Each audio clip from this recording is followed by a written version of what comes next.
So first of all, I'm really glad to be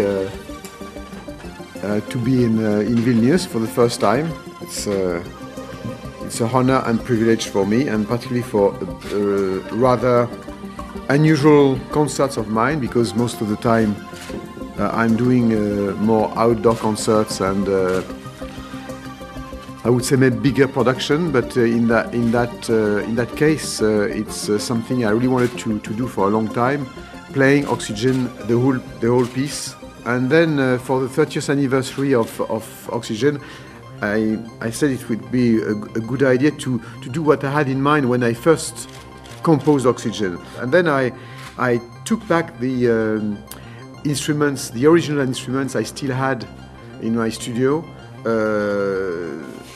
I used for doing Oxygen at the time, and when I started to do this, I realized how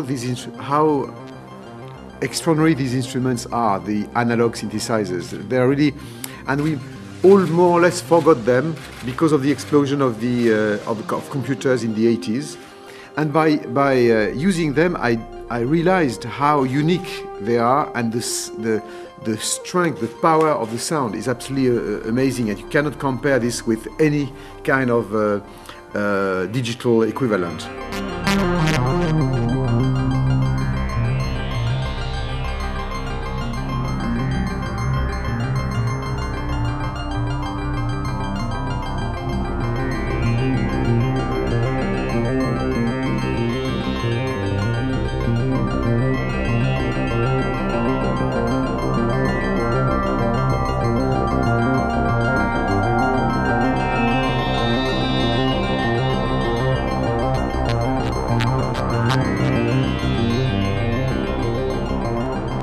We had such a good feedback that we decided to do a little more, and also the other reason of my presence here is because when I first released Oxygen, the first letters of appreciations, messages I received from abroad, outside of France, were not coming necessarily from America, but coming from this part of Europe and this part of the world, in days where it was quite difficult to listen to that kind of music here behind the Iron Curtain.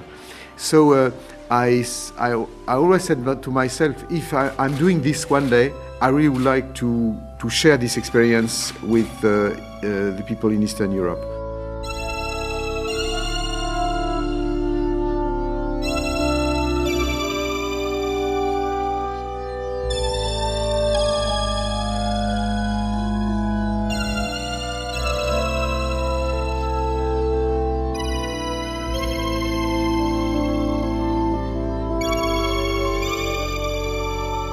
There is obviously a confusion in each territory where people are expecting, for instance, have expectations about my visit in the town, thinking that they are going to have big fireworks and lasers and things like that. And it's, as you understand, it's not that at all. So it's the reason why also I decided as in a certain way to do something I never did before, but to talk to the audience at the beginning of the concert.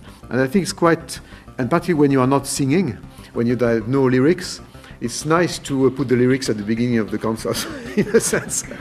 So it's a nice way to share some ideas and also to communicate like we are doing now with an audience. I think it's maybe more frightening to be in a small venue, because when you are in an outdoor situation, you are part you are one element of a bigger picture. And I always actually considered my concerts as a global project. not as a kind of project where I am the star in front of everything else.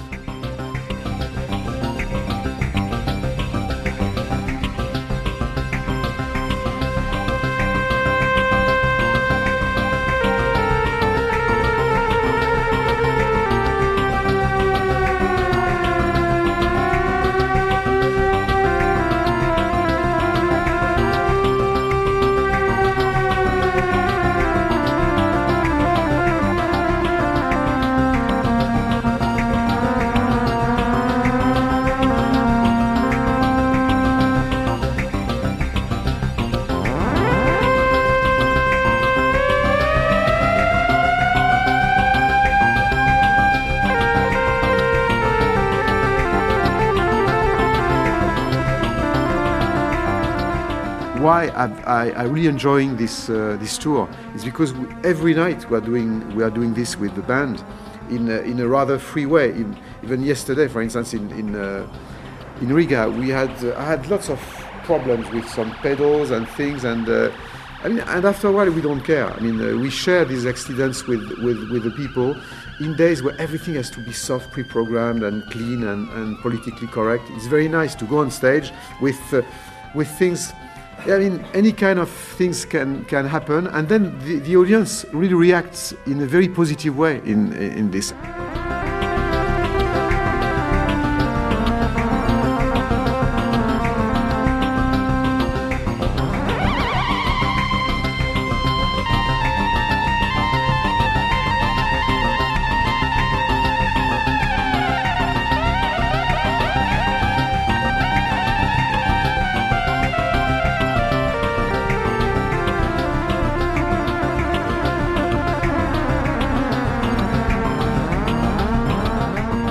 I'm planning actually for next year a tour, because as you know I didn't tour that much, and with this experience I suddenly realized that it's a totally different experience than the outdoor concert that I'm going to continue to produce.